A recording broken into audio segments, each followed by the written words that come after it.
Hay matrimonios por dinero. Y luego está lo que ocurrió cuando la Edad Dorada de América chocó con la decadencia europea. Un intercambio sistemático de hijas y dotes que remodelaría el panorama aristocrático de dos continentes. Y la ecuación era brutalmente sencilla.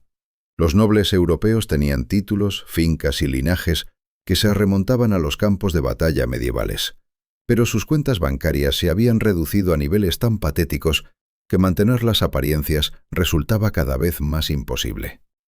Los industriales americanos poseían fortunas tan inmensas que empequeñecían los tesoros reales, pero se topaban con todas las puertas del verdadero poder social, cerradas a cal y canto por élites que consideraban el dinero de los ferrocarriles inherentemente inferior a la tierra heredada. Conoce a las hijas, criadas en mansiones de la Quinta Avenida, educadas en París y, al final, puestas en juego como instrumentos financieros en las campañas de sus padres, por el respeto social, cambiando sus millones por coronas ducales, mientras descubrían que convertirse en duquesa solía significar acabar siendo una prisionera. Hoy exploramos a las mujeres que se conocieron como princesas del dólar, desvelando cómo sus matrimonios transatlánticos salvaron las fincas europeas en ruinas, al tiempo que ponían al descubierto los costes personales de ser tratadas como activos corporativos en los mercados matrimoniales de dos mundos. Imagínate a los 17 años, con un vestido de seda que valía un reino, empapando la almohada de lágrimas la noche antes de tu boda. Tu madre acaba de amenazar con hacer matar al hombre que de verdad amas. Mañana te casarás con un duque al que apenas conoces, canjeando tu felicidad por una corona. Esto no es el arranque de una novela gótica. Es la historia real de Consuelo Vanderbilt, la duquesa reacia cuya trayectoria desde prisionera dorada hasta mujer independiente reescribiría las reglas de la sociedad. Cuando la llamaban la debutante más hermosa de América, no se daban cuenta de que estaban describiendo una obra maestra atrapada en su propio marco. Esta es la historia de cómo una riqueza inimaginable se convirtió en cadenas de oro y de cómo la rebelión de una mujer contra la jaula reluciente de la Edad Dorada inspiraría a generaciones. El 2 de marzo de 1877, cuando la Edad Dorada de América llegaba a su cénit reluciente, Consuelo Vanderbilt llegó al mundo cargando el peso de expectativas que casi llegarían a aplastar su espíritu. Nacida en la familia más rica de América, salió de la infancia llevando tanto una belleza extraordinaria como cadenas invisibles. Una combinación que moldearía su destino de maneras a la vez magníficas y trágicas. Alva Vanderbilt, su madre, blandía la ambición como un arma, abriéndose camino para la familia en la sociedad con la misma determinación implacable que su marido, William Kissam Vanderbilt, empleaba para expandir su imperio ferroviario. La joven Consuelo, bendecida con un cuello de cisne, ojos luminosos y una gracia etérea que atraía todas las miradas allá donde fuera, se convirtió en la obra maestra que su madre estaba forjando. Cada respiración, cada gesto, cada palabra, se esculpía según los estándares exigentes de Alva. La mansión de piedra caliza en la Avenida 65, donde Consuelo pasó sus años formativos, funcionaba a la vez como palacio y cárcel. Dentro de sus muros opulentos, soportó una educación rigurosa que iba mucho más allá del currículo típico de un colegio de señoritas. La voluntad de hierro de Alva moldeaba cada aspecto de la crianza de su hija, desde el porte hasta el discurso, transformándola en el recipiente perfecto para las aspiraciones sociales de la familia. Las exigencias físicas y emocionales de este adiestramiento palidecían en comparación con el condicionamiento psicológico que lo acompañaba. Recordatorios constantes de que el apellido Vanderbilt implicaba obligaciones que superaban la felicidad personal. A medida que Consuelo crecía, los planes de su madre se concretaban con una precisión aterradora. Alva no había invertido años de cultivo meticuloso solo para ver a su hija casarse en la alta sociedad americana. No. Albergaba ambiciones mayores. Un título europeo que elevaría a los Vanderbilt por encima de sus pares nouveau-riches. El hecho de que las herederas americanas hubieran empezado a canjear fortunas por coronas en lo que la prensa bautizó como el fenómeno de las princesas del dólar, solo reforzaba la determinación de Alva. Cuando Consuelo hizo su debut en sociedad en 1895, prendió fuego a Nueva York con especulaciones. Su gracia y belleza hacían que las otras debutantes parecieran rudas en comparación. Su porte regio parecía presagiar el papel que le esperaba. Pero detrás de las apariencias cuidadosamente orquestadas, detrás de los vestidos de seda y las sonrisas ensayadas, bullía una rebelión silenciosa. Consuelo había desarrollado un apego por un socialite neoyorquino, Winthrop Rutherford, cuya falta de título lo hacía inaceptable a los ojos calculadores de Alba. La temporada de verano trajo un torbellino de compromisos sociales, cada uno meticulosamente orquestado por Alba para posicionar a su hija en el gran final que tenía en mente. Mientras el verano se desvanecía en otoño, empezaron a circular rumores por Newport y Nueva York sobre negociaciones con un duque inglés sin blanca. Consuelo, ahogándose en las ambiciones de su madre, se vio arrastrada hacia un destino que nunca eligió, con sus propios deseos tan irrelevantes como las modas de la temporada pasada. Aquella otoño, mientras la élite de Manhattan se reunía en sus mansiones de la Quinta Avenida para intercambiar chismes con el té, Alba Vanderbilt se preparaba para jugar su última carta en el tablero del ascenso social, y lo que estaba en juego era el corazón y la dicha de su hija, aunque tales preocupaciones parecían insignificantes ante el reluciente trofeo de una corona ducal. Por los salones dorados de la alta sociedad neoyorquina, las especulaciones crecían a medida que se acercaba noviembre, cada conversación susurrada cargada con el peso de un cambio inminente. En noviembre de 1895, mientras las últimas hojas del otoño se aferraban con desesperación a los árboles de Manhattan, Consuelo Vanderbilt afrontó la batalla más devastadora de su joven existencia. Tras las magníficas puertas de la mansión familiar en la Quinta Avenida, Alba Vanderbilt orquestó lo que pasaría a la historia como una de las campañas matrimoniales más despiadadas en la crónica social estadounidense. El duque de Marlborough había llegado a Nueva York aquel otoño. Su antiguo título reluciente, pero sus arcas vacías. Charles Spencer Churchill, conocido desde la infancia como Sonny, llegaba en busca de lo que tantos de sus pares buscaban en América: una fortuna para restaurar su ancestral sede en ruinas, el Palacio de Blenheim. En Consuelo, halló no solo una belleza extraordinaria y una crianza impecable, sino también la inmensa riqueza Vanderbilt que podía salvar su patrimonio.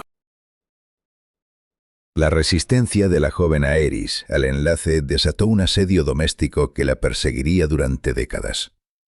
Alba, resuelta a coronar a su hija como duquesa, recurrió a tácticas que horrorizaron incluso a su cínico círculo social. Cuando el corazón de Consuelo se inclinó hacia Winthrop Rutherford, la furia de Alba no tuvo límites. Incluso amenazó con hacer matar al joven. Mediante manipulaciones emocionales y una presión incesante, desgastó la voluntad de su hija hasta la rendición inevitable. La mañana del 6 de noviembre de 1895, Nueva York presenció lo que la prensa bautizó como la boda del siglo. La iglesia de San Tomás rebosaba de la élite social, la flor innata de la aristocracia americana y europea, congregada para atestiguar la unión. Sin embargo, pocos entre los invitados reunidos pudieron ver las lágrimas que habían empapado la almohada de Consuelo la noche anterior, ni percibir la profunda desesperación bajo su serena fachada. Mientras caminaba por el pasillo en su vestido blanco, con el rostro parcialmente oculto por un delicado velo, Consuelo cargaba con el peso de la ambición implacable de su madre. La ceremonia en sí fue una obra maestra de teatro social, con el obispo Henry Codman Potter oficiando mientras el duque aguardaba a su novia americana. El desayuno nupcial que siguió en la mansión Vanderbilt incluyó una lista de invitados que parecía un registro social completo. Y, sin embargo, entre los brindis con champán y el alboroto festivo, la flamante duquesa de Marlborough se mantuvo inusualmente callada, con la mente tal vez vagando hacia lo que podría haber sido. El precio de este triunfo social se midió en cifras frías. Una dote de $2,5 millones en acciones de ferrocarril, una suma pasmosa equivalente a más de 75 millones en la moneda actual. El costo humano, El sacrificio de la felicidad y la libre voluntad de una joven quedó sin registrar en las columnas sociales que relataban con fervor cada detalle de la celebración. En las semanas siguientes, mientras Consuelo se preparaba para su nueva vida en Inglaterra, los salones de Manhattan bullían de especulaciones sobre el matrimonio.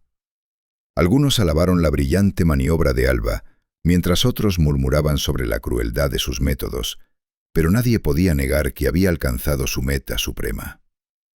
Su hija cruzaría el Atlántico no como otra rica novia americana, sino como su gracia, la duquesa de Marlborough. Mientras los recién casados partían hacia Inglaterra, dejando atrás el brillo de la sociedad neoyorquina, las tormentas otoñales azotaban el Atlántico.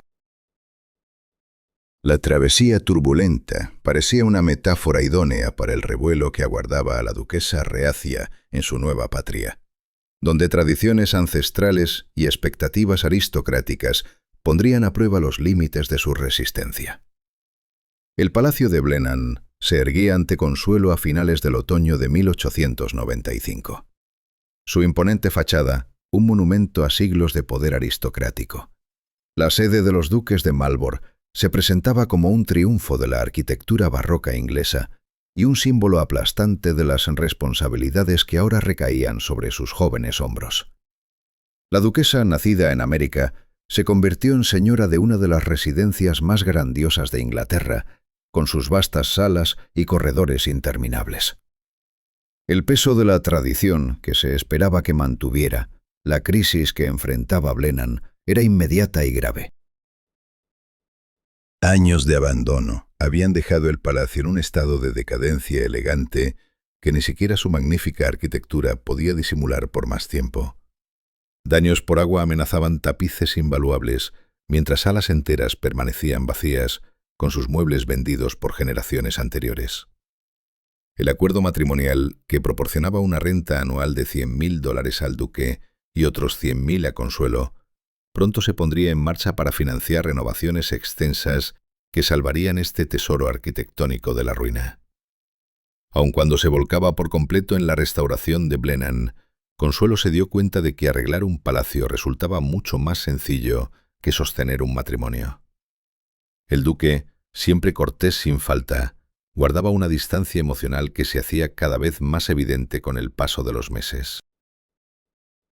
Su unión, basada en el deber mutuo en lugar del cariño, se convirtió en un ritual de cortesías refinadas que ocultaba una soledad profunda en ambos. La maternidad llegó con la precisión mecánica que exigía el deber. El nacimiento de su primer hijo, John Albert Edward William Spencer Churchill, en 1897, cumplió con la obligación principal de una duquesa, asegurando un heredero para el duqueom.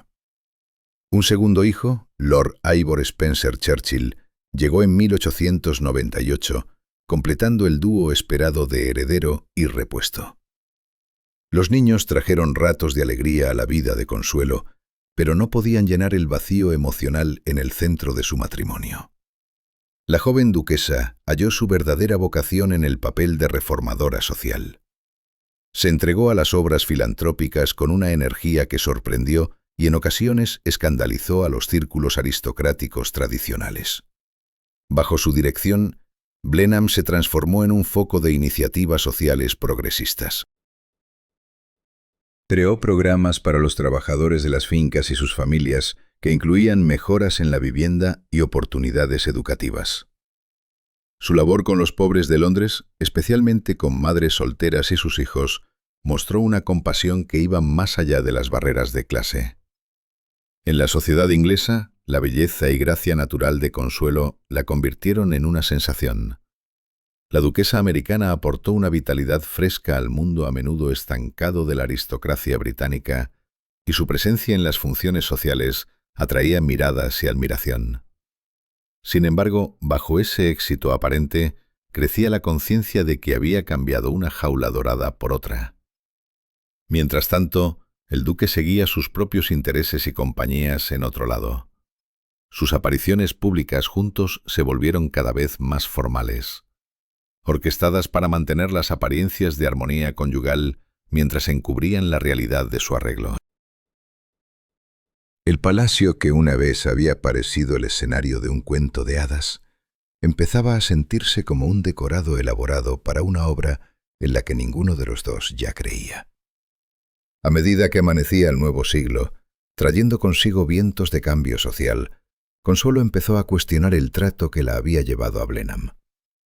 El precio de su título, su libertad, su felicidad y hasta su propio sentido del yo parecía cada vez más alto. La restauración de Blenheim avanzaba, pero la mujer que había contribuido a salvarlo se desmoronaba en silencio tras su fachada perfecta de duquesa. En 1906, esa fachada por fin comenzó a resquebrajarse, y la ficción cómoda del matrimonio de los Marlborough ya no podía resistir la presión de su infelicidad mutua. La duquesa, que había sido la novia más celebrada de América, estaba a punto de escandalizar de nuevo a la sociedad, esta vez eligiendo su propio camino.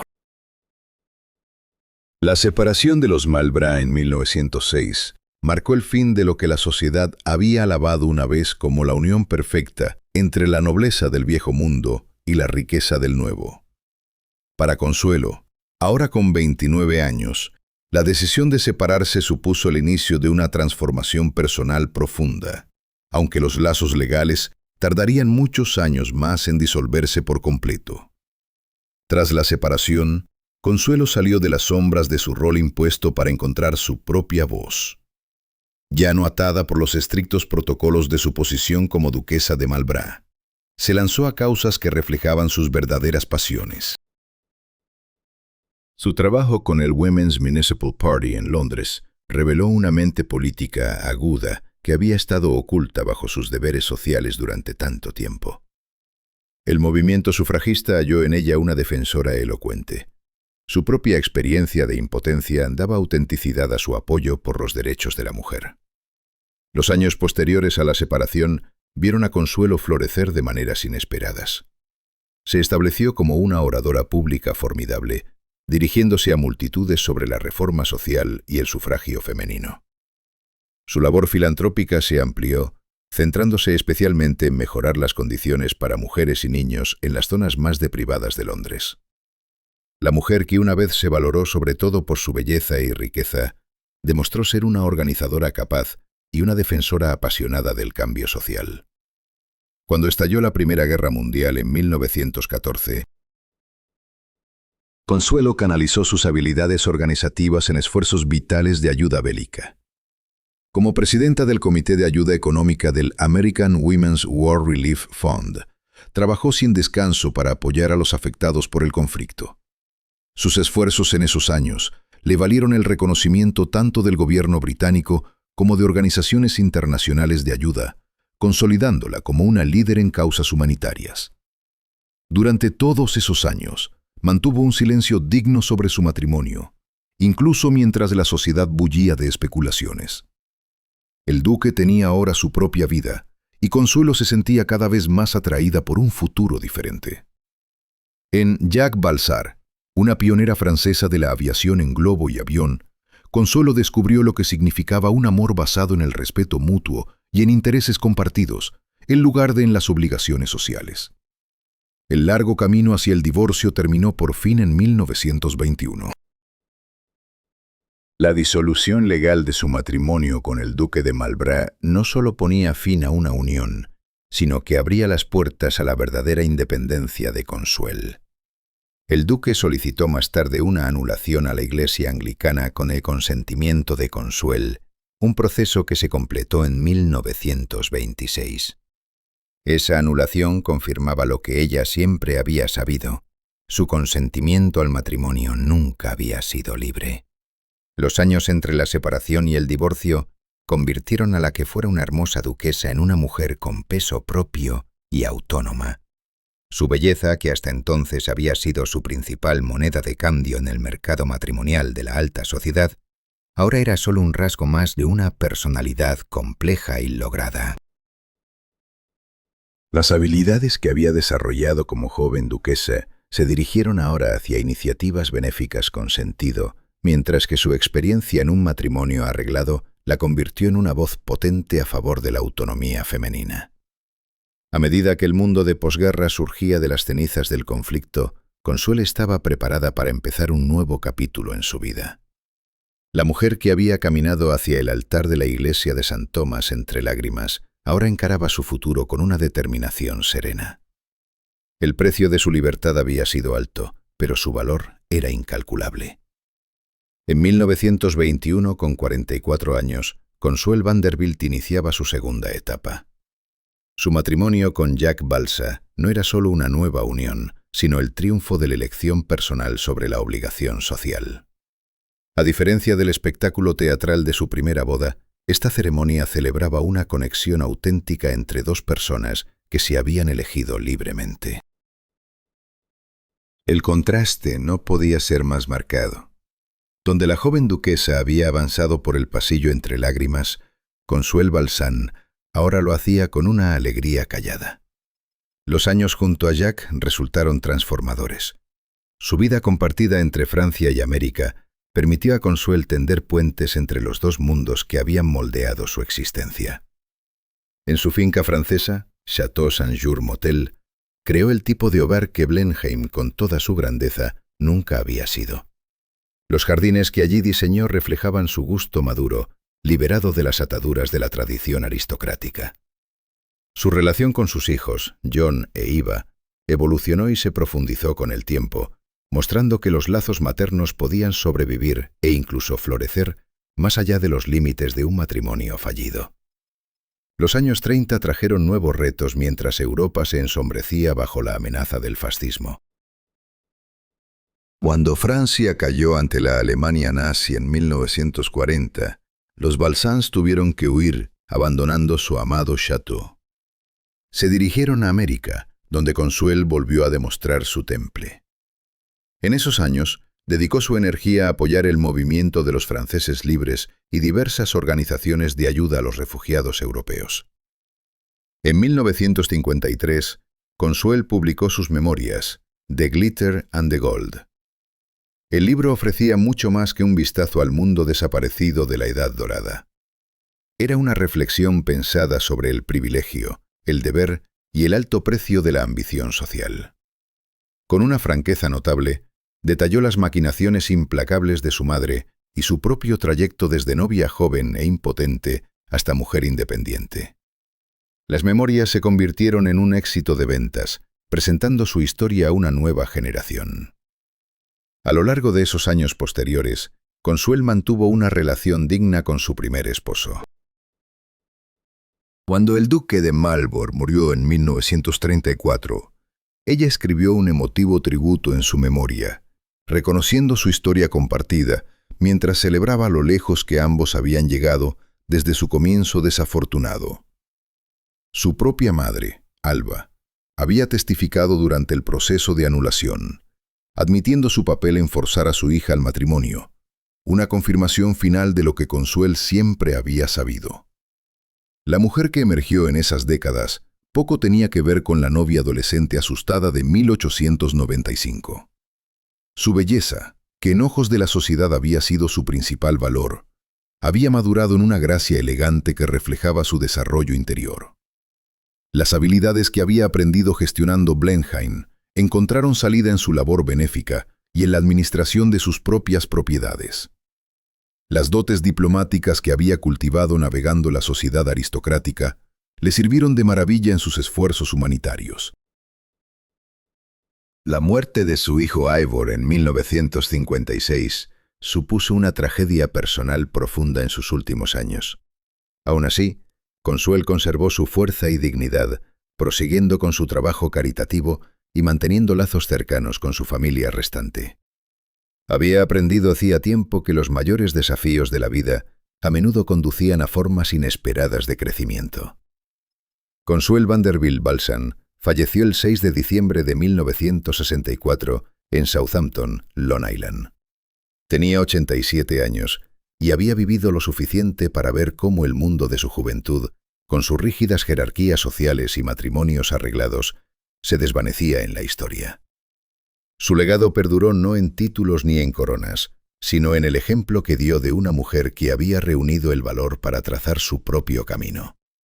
Al final, Su historia superó el relato habitual de una estadounidense que cambia la riqueza por un título. Se convirtió en algo mucho más cautivador. El recorrido de una mujer que transformó una jaula dorada en un trampolín para una existencia plena de sustancia y sentido. La duquesa reticente había logrado por fin ser simplemente ella misma. Imagina que sostienes un periódico de 1895 con un titular que grita: «Le costará $160.000 casarse con el conde francés importado». Suena exorbitante hasta que caes en la cuenta de que eso era solo la boda.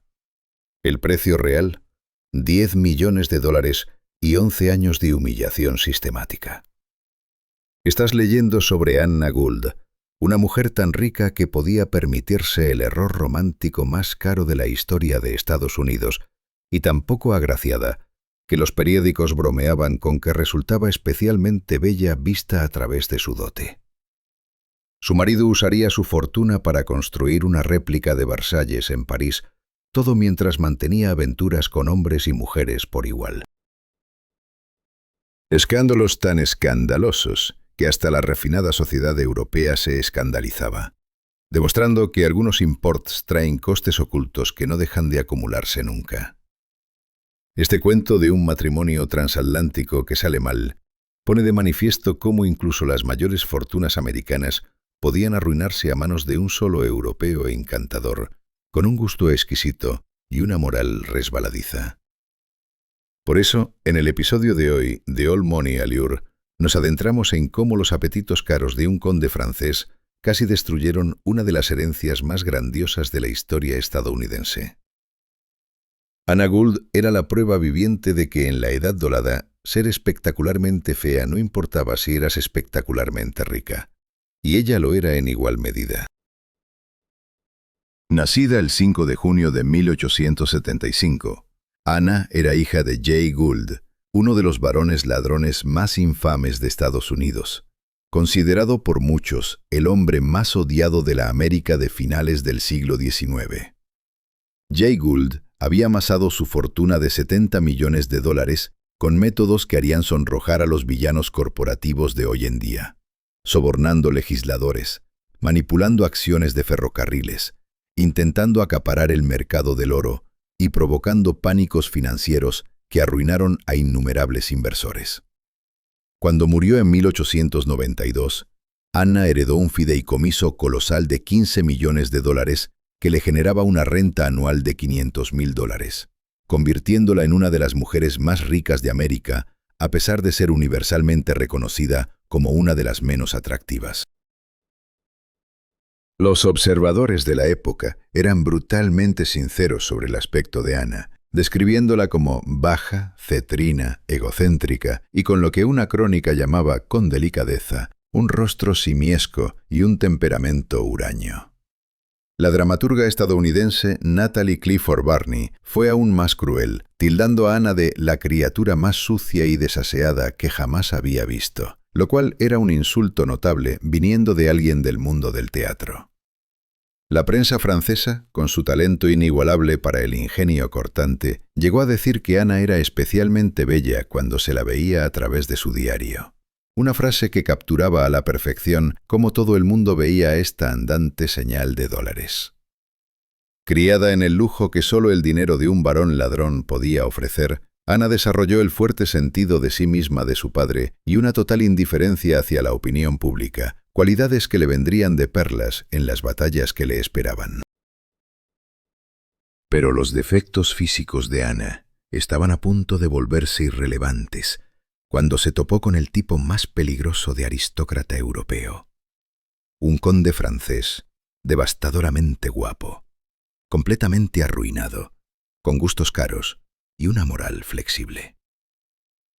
Entra en escena Paul Ernest Boniface Castellan, conocido como Bonnie, un noble francés sin un céntimo pero deslumbrante, que podía rastrear su linaje hasta el siglo XI y sus deudas hasta la semana pasada. Nacido en 1867, Bonnie era todo lo que Anna no era: guapo de vértigo, encantador sin esfuerzo y dotado de un gusto impecable que hacía que gastar el dinero ajeno pareciera un arte elevado. También estaba desesperadamente pobre, ya que la riqueza de su antigua familia se había evaporado hacía tiempo, dejándolo solo con su título, su atractivo y una determinación absolutamente implacable para casarse con una rica. Bonnie llegó a Nueva York en 1894 con una misión clara que no se molestó en disimular: cazar una estadounidense, en lo que llevó a cabo como una campaña militar disfrazada de cortejo romántico. Anna y Bonnie se conocieron en 1894 en un evento social en París organizado por Fanny Reed, una amiga de la familia Gould, donde Anna debía estar a salvo, prometida al financiero Oliver Harriman. Pero Anna, con 19 años entonces, se sintió inmediatamente cautivada por el encanto y el título noble de Bonnie, abandonando su compromiso práctico por la promesa de la aristocracia europea. Bonnie, con 28 años y calculador, vio en la fortuna de Anna la solución a sus problemas financieros y llevó a cabo su persecución con la eficiencia de un empresario cerrando un trato. El conde francés fue refrescantemente transparente sobre sus intenciones de cazafortunas, tratando su cortejo a Anna como una transacción comercial en la que el amor era opcional, pero el dinero absolutamente indispensable. Su estrategia era brillante por su simplicidad: convencer a la mujer más sencilla y rica de Estados Unidos de que un título europeo valía cualquier precio, incluso la ruina económica. La boda de 1895, el 14 de marzo, fue un escándalo mediático que se celebró en la casa de Manhattan del hermano de Anna, George J. Gould I, con titulares en los periódicos como «Le costará $160.000 casarse con el conde francés importado». Lo que Anna no sabía era que el coste real resultaría infinitamente más devastador de lo que nadie podía imaginar. En cuanto Bonnie tuvo acceso a la fortuna de $15 millones de Anna, inició lo que se convertiría en uno de los ejercicios más espectaculares de destrucción financiera de la historia. Disfrazado de genio arquitectónico, el choque cultural fue inmediato y demoledor. La educación puritana y americana de Anna chocó de frente con las sensibilidades libertinas y francesas de Bonnie, generando tensiones que marcarían toda su relación. En 1896, solo un año después de la boda, Bonnie compró 2 acres y medio en la esquina de la Avenue Foch y la Avenue de Malakoff en París, y anunció su plan de construir un palacio que superara al propio Versalles. El Palais Rose, como se le conocería, era la carta de amor de Bonnie al exceso real francés, un monumento de mármol rosa a su propio ego que tardaría 7 años en completarse y le costaría a Anna casi toda su herencia. Bonnie encargó al arquitecto Ernest Sanson que creara un homenaje deliberado al gran Trianon de Versalles con el exterior de mármol rosa que le dio su nombre y a su propietario la fama de ser el marido más caro de Europa. La característica más espectacular fue la recreación por parte de Bonnie de la perdida Escalier des Ambassadeurs de Versalles. La legendaria escalera de los embajadores, donde los dignatarios extranjeros habían esperado para ver a Luis XIV antes de que la demolieran en 1752. El perfeccionismo de Bonnie rayaba en la manía. Hizo revocar la fachada 2 veces, pintó sobre el mármol cuando no cumplía sus exigentes estándares y gastó fortunas en detalles que solo él notaría o apreciaría. El palacio incluía un inmenso salón de baile, un teatro privado con 500 butacas, aposentos que rivalizaban con cualquier cosa en Versalles y costes de mantenimiento que habrían arruinado a la mayoría de los monarcas europeos. Pero el Palais Rose era solo el principio del asalto sistemático de Bonnie a la fortuna de Anna. También mantenía 2 chalets en el campo, una villa en Deauville y un yate de 1.600 toneladas llamado Valhalla, que requería una tripulación de 100 personas. Las fiestas de Bonnie se volvieron legendarias en toda Europa por su grandiosidad teatral y su gasto exorbitante. Para el 21 cumpleaños de Anna, en 1896, recreó el 5º día de fiestas en honor a la boda de Luis XIV con María Teresa de España. En otra ocasión, alquiló todo el Bois de Boulogne, el equivalente parisino del Central Park, pero el doble de grande, para una sola fiesta, porque al parecer los locales normales eran para gente que no podía permitirse alquilar parques públicos. Recibían a la realeza europea, incluyendo la reina de Nápoles, la reina Isabel II de España y los reyes de España y Portugal. Convirtieron su casa en una corte real no oficial, financiada enteramente por la herencia de Ana, que se agotaba rápidamente. Boni se ganó la fama de ser el hombre mejor vestido de Europa y un influyente creador de tendencias en la Belle Époque. Logros que venían con etiquetas de precio que Ana empezaba apenas a comprender. A pesar de tener acceso a $500.000 anuales del fondo fiduciario de Ana, más de lo que la mayoría veía en toda una vida, Boni se quejaba constantemente de estar corto de dinero y presionaba a sus abogados para acceder a más del capital principal. Para 1900, la situación financiera de Ana era tan desesperada que su hermano George asumió la tutela legal, reduciendo a Boni a una asignación anual de $300.000, que lo llevó a un arrebato de ira aristocrática. Los psiquiatras estudiaron incluso el comportamiento de Boni y acuñaron el término coenestesia para describir su exceso flamboyante y su total desconexión de la realidad financiera. Su patrón de gasto revelaba a un hombre que trataba la fortuna de su esposa como un recurso inagotable para sus ambiciones estéticas y sociales, en lugar de dinero real que podía acabarse. Pero los gustos caros de Boni no se limitaban a la arquitectura y el entretenimiento. Su vida personal era igual de extravagante e infinitamente más escandalosa. Mientras Boni se ocupaba de gastar la fortuna de Ana en su fantasía de Versalles, también llevaba a cabo una campaña paralela de humillación personal que habría destruido por completo la posición social de una mujer menos adinerada. La sexualidad de Boni era un secreto a voces en la sociedad parisina, donde sus relaciones con hombres y mujeres proporcionaban entretenimiento interminable a círculos sofisticados que vivían del escándalo y el cotilleo. Marcel P., que era amigo cercano de Boni, lo inmortalizó como el personaje Robert de Saint-Loup en En busca del tiempo perdido, un aristócrata bisexual que encarnaba la decadencia y la compleja sexualidad de la élite de la Belle Époque. Esta conexión literaria ofrecía una visión fascinante de cómo se percibía la vida personal poco convencional de Boni en el mundo refinado pero criticón de la alta sociedad parisina, donde ser bisexual resultaba aceptable siempre y cuando se manejara con discreción y estilo.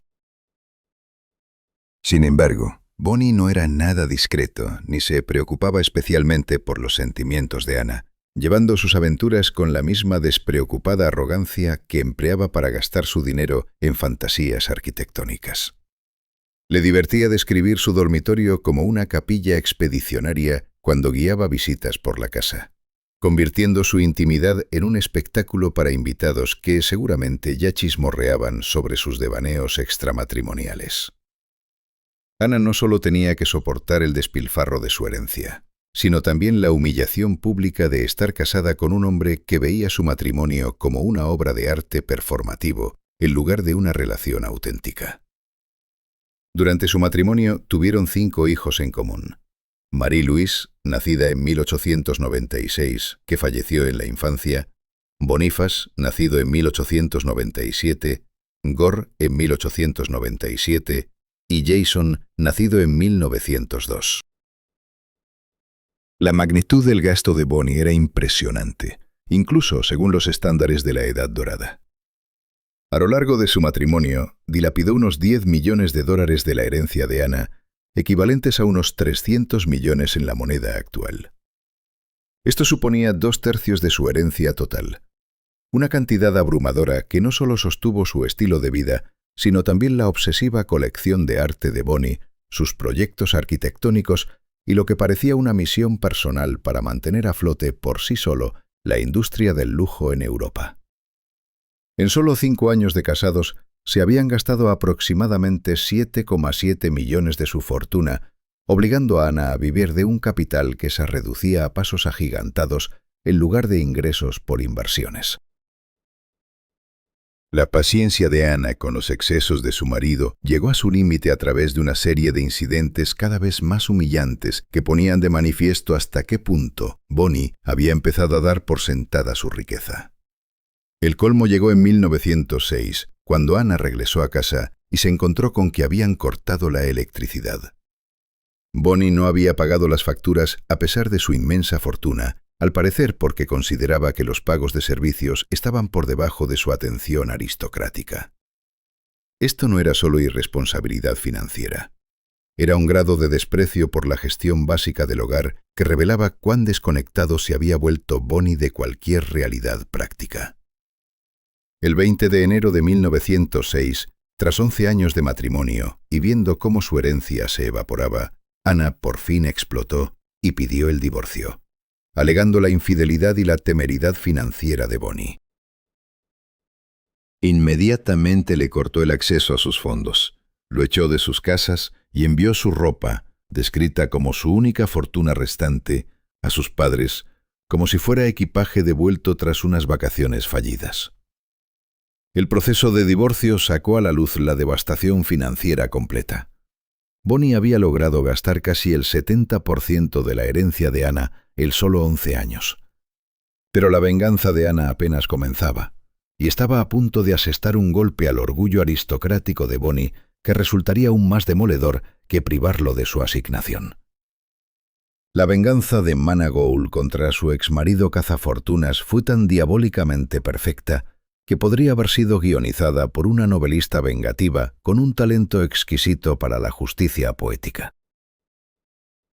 El divorcio de 1906 desató una de las batallas legales más prolongadas en la historia de la Iglesia Católica, ya que Bonnie buscó una anulación del Vaticano que se extendió por 6 juicios distintos durante 20 años. La revista Time señaló en 1925 que probablemente no desde que Enrique VIII intentara en vano obtener una anulación de su matrimonio con Catalina de Aragón, había un caso matrimonial estado tanto tiempo en los tribunales de la Iglesia Católica Romana. Mientras Bonnie luchaba contra la burocracia vaticana, Anna asestó el golpe definitivo a su orgullo aristocrático en 1926, al casarse con su propio primo, Alí d'Alerán Périgord, duque. Esta jugada fue a la vez brillante y brutal. Elevó a Anna de condesa a duquesa, mientras obligaba a Bonnie a ver cómo su exmujer reclamaba un estatus social superior dentro de su propio círculo familiar. El duque, hijo del famoso Dandy Bossand de Talón Perigore, le proporcionó a Anna todo lo que Bonnie había fallado en ofrecer. Un matrimonio estable, afecto genuino y, sobre todo, un esposo que no trataba su fortuna como su presupuesto personal de compras.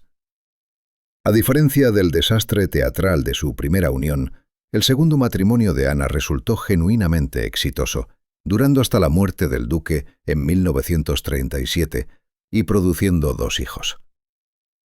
Howard d'Aleron, príncipe de Son, y Ellen Violet d'Aleron. Trágicamente, Howard se suicidó en 1929, sumando un dolor personal a la vida compleja de Anna en sus últimos años, mientras que Helen continuó el legado familiar. Mientras tanto, Bonnie se encontró en la situación sin precedentes de ser un aristócrata francés sin un céntimo que realmente tenía que trabajar para ganarse la vida. Una circunstancia tan inusual que prácticamente pedía un estudio antropológico. Con esa chispa de ingenio y autoconocimiento tan suya, Bonnie se reinventó como anticuario y sacó sus memorias con un título de lo más irónico: El arte de ser pobre. Su ojo excepcional para el arte y las antigüedades le salvó la vida al labrarse un nombre como experto que asesoraba a millonarios americanos en sus colecciones, convirtiendo básicamente en negocio el mismo gusto estético que había dejado en la ruina a su exmujer. Muchas de las piezas que compró en sus años de bonanza con Anna acabaron en museos prestigiosos de Estados Unidos, como la Frick Collection y el Louvre, dejando así un legado cultural inesperado a su derroche desmedido. Bonnie también cofundó la Dur Historique en 1924, una organización dedicada a proteger edificios históricos de propiedad privada, y de forma irónica se convirtió en defensor de los mismos principios de conservación que había pasado por alto durante su matrimonio. Pero el capítulo más conmovedor de su historia giraba en torno al destino del propio Pala Rose, el monumento de mármol rosa a su matrimonio condenado. El palacio sobrevivió a las dos guerras mundiales, sirviendo para distintos usos, como alojar a comandantes alemanes en la ocupación nazi o acoger conferencias diplomáticas en 1949 y 1951. Sin embargo, no pudo resistir las presiones del desarrollo moderno, cuando el promotor inmobiliario Tullio de Lomedi lo compró en 1968, con planes que horrorizaron a los parisinos preocupados por la preservación. A pesar de las protestas públicas y los esfuerzos de varias organizaciones por salvarlo, el Pala Rose fue demolido en 1969 para dejar paso a un edificio de apartamentos moderno, una tragedia cultural que ponía en evidencia el fracaso de la protección histórica. Antes de la demolición, se rescataron elementos valiosos, con de Lomedi quedándose la escalera de mármol para su casa particular, mientras otras obras de arte se repartían entre herederos o se vendían en subasta. Durante las obras de derribo, los obreros hallaron armarios repletos de ropa de época, zapatos, libros y cartas, restos físicos de un mundo desaparecido. Ana falleció en 1961 con 86 años, tras volver a Estados Unidos en 1939 y acabar comprando Lyndhurst, la mansión neogótica de su padre, que legó al National Trust para la preservación histórica. La saga de Anna Gull Boni de Castellán sigue siendo la advertencia definitiva sobre lo que pasa cuando el dinero ilimitado choca con el entitlement europeo sin frenos. El camino de Ana, de duquesa torpe a refinada, demuestra que incluso las experiencias más dolorosas pueden convertirse en una lección valiosa si cuentas con recursos ilimitados y una determinación a juego. Tu peor desastre amoroso probablemente implicó a alguien emocionalmente ausente, financieramente irresponsable o totalmente obsesionado con su carrera a costa tuya. Pero en la Edad Dorada, una heredera americana llamada Mary Leiter tomó una decisión de pareja tan catastrófica que literalmente la mató antes de los 40. Básicamente, gastó millones de dólares para comprarse un marido cuyas ambiciones políticas acabarían destruyendo su salud, su felicidad y su deseo de vivir a lo largo de 11 años brutales. Su historia es la máxima advertencia sobre lo que ocurre cuando el dinero sin límites se cruza con un ego masculino desbocado, demostrando que incluso las mujeres más privilegiadas de la historia seguían siendo totalmente vulnerables ante maridos que veían el matrimonio como un trato comercial en vez de una relación humana. Por eso, en este episodio de Old Money Allure, exploramos cómo Lord Curzon destruyó sistemáticamente a la heredera americana que hizo posible su carrera. Conoce a Mary Victoria Leiter, el ejemplo perfecto de éxito en la Edad Dorada, que lo tenía todo lo que el dinero podía comprar, salvo un marido que no la trabajara hasta la muerte. Nacida el 27 de mayo de 1870 en un tipo de riqueza obscena que hace que los multimillonarios de hoy parezcan unos pordioseros. Mary era la princesita de papá, con un fondo fiduciario de $20 millones. Su padre, Levi Z. Leiter, había cofundado el imperio de productos secos Field & Leiter, que se convirtió en la legendaria Marshall Field & Company, porque al parecer vender telas finas a señoras ricas era la máquina de imprimir dinero definitiva. La infancia de Mary fue poco menos que un desfile interminable de excesos de la Edad Dorada. Veranos holgazaneando en su mansión absurdamente lujosa de Lake Geneva llamada Linen Lodge, con su propio yate de vapor Daisy porque, claro, ir caminando al lago era cosa de plebeyos. Cuando la pequeña Mary cumplió 11 años, su ambiciosa madre socialmente dio un golpe maestro que lo cambió todo. Empacaron a toda la familia y se mudaron a Washington, D.C., donde compraron la mansión de 55 habitaciones más espectacular en el DuPont Circle. No era solo alardear. Era una guerra estratégica en el mercado matrimonial, pensada específicamente para atraer a cazafortunas europeos con título que necesitaban pasta americana para mantener a flote sus fincas en ruinas.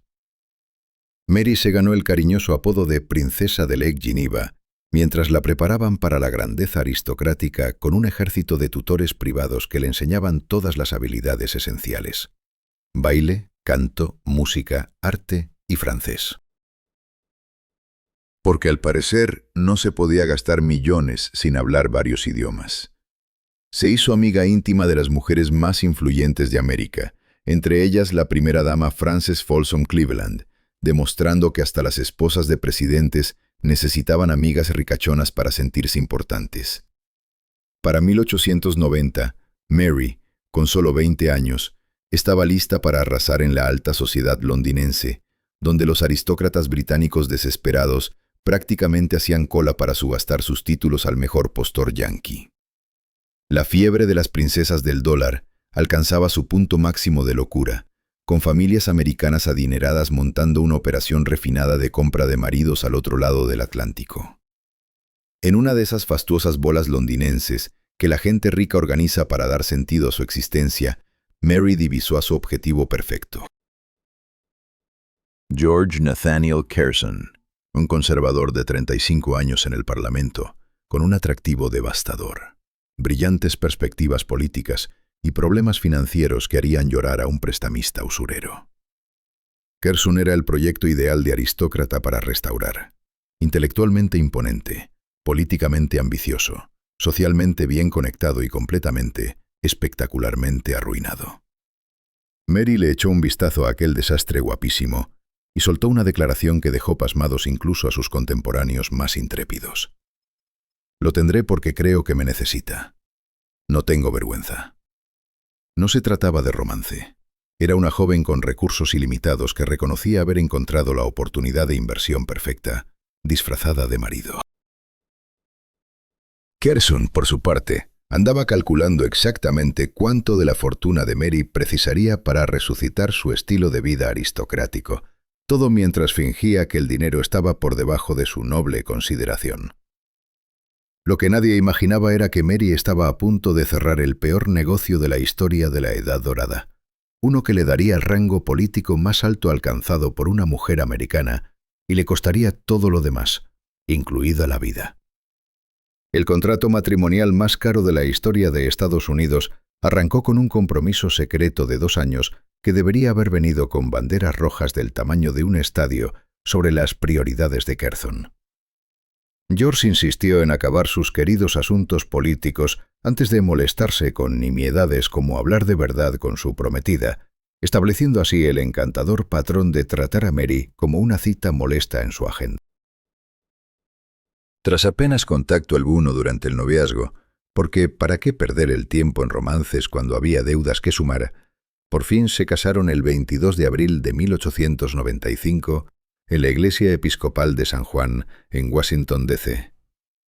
La ceremonia fue sorprendentemente sencilla, probablemente porque la familia Leiter reservaba energías para la verdadera fiesta: firmar el cheque que rescataría las desastrosas ruinas financieras de su flamante yerno. Los Leiter demostraron de inmediato su compromiso con la inversión, regalando una dote de vértigo por valor de $200,000 y pagando hasta el último de los aplastantes deudos de Curzon. Como apuntó un observador contemporáneo brutalmente sincero, al principio Curzon se casó con Mary por su dinero para salvar su finca, pero pronto se enamoró perdidamente de ella, que era la forma victoriana de decir que aprendió a tolerarla después de que ella le salvara de la quiebra. Aquello capturaba a la perfección la realidad transaccional de su unión, aun cuando todos fingieran que era una gran historia de amor. El cohete social de Mary alcanzó alturas estratosféricas en 1898, cuando Curzon consiguió el premio político supremo, el nombramiento como virrey de la India a la ridículamente tierna edad de 39 años.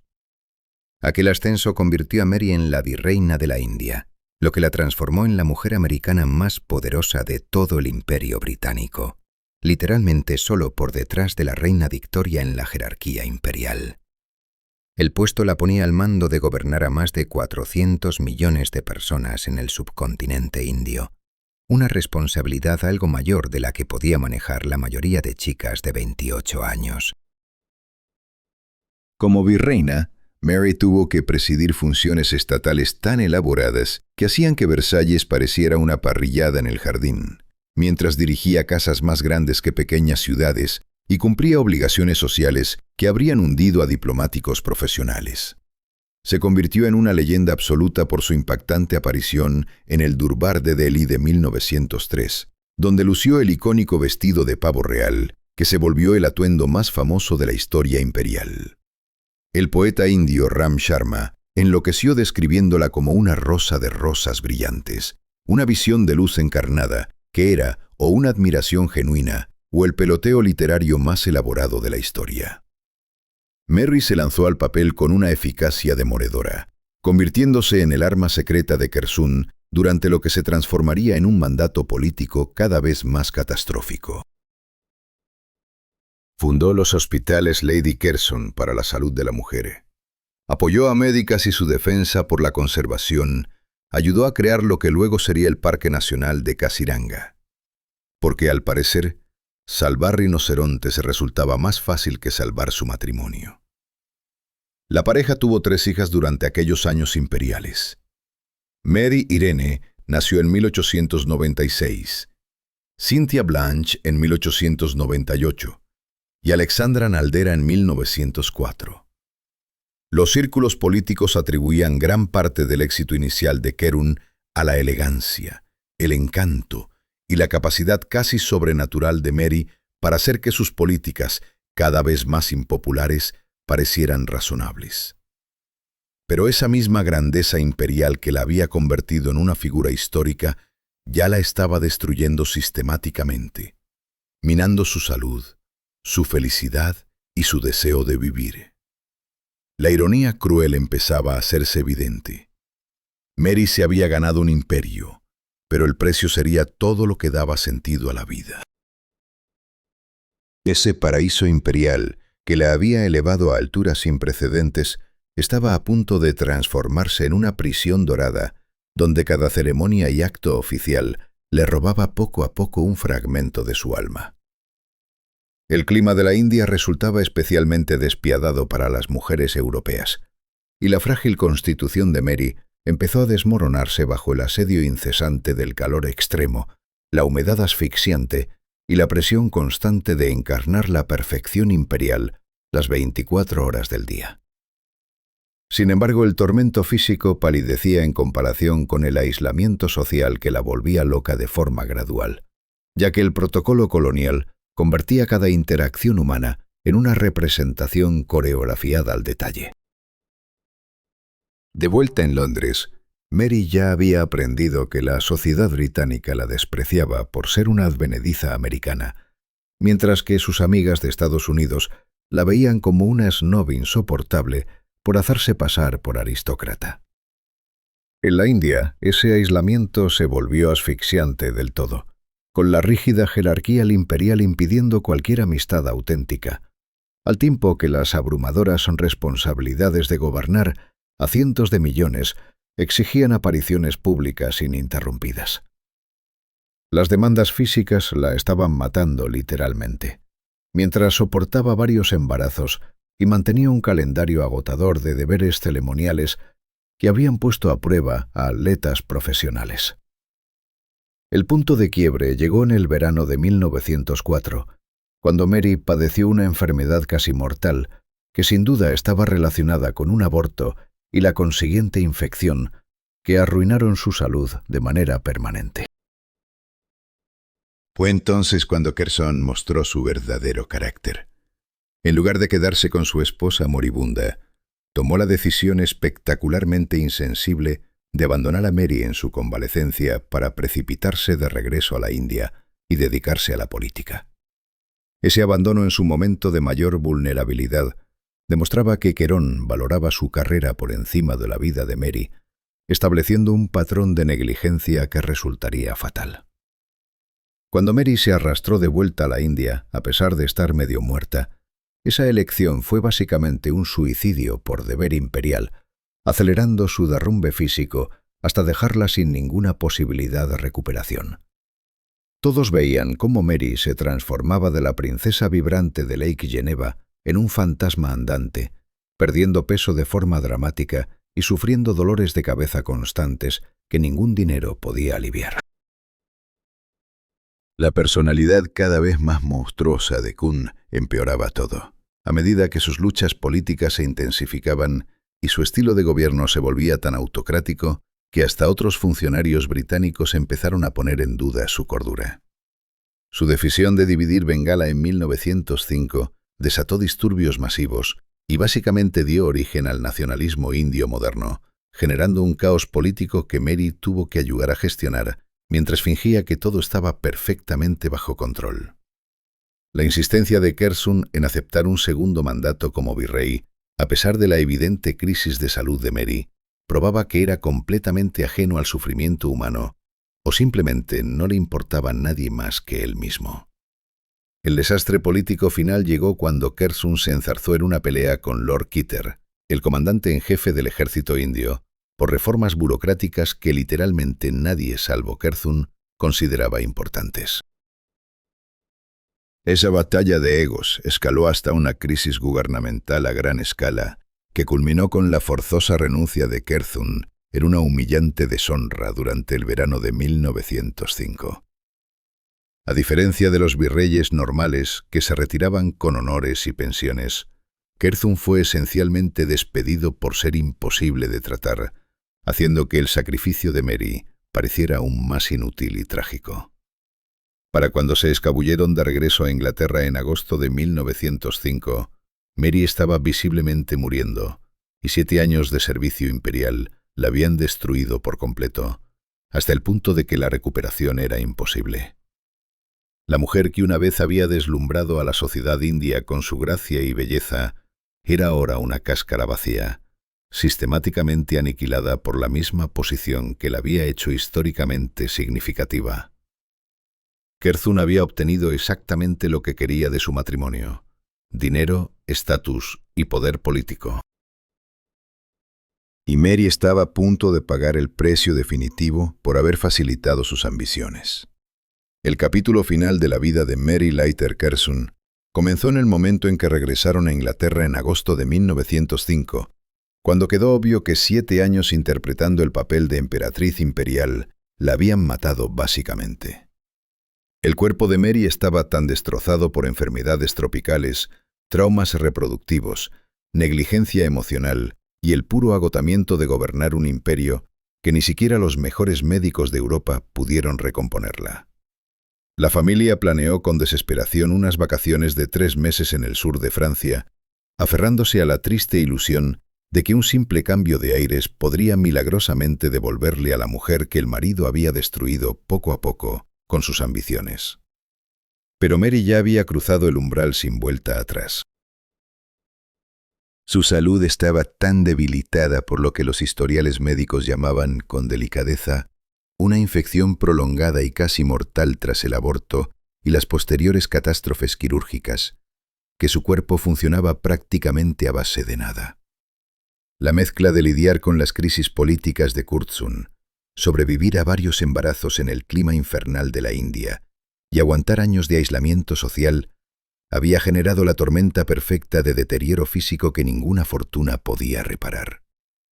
La metamorfosis de Mary, de princesa efervescente del lago de Ginebra a una sombra deprimida y enferma crónica de sí misma, fue tan radical que ni siquiera su propia familia la reconocía.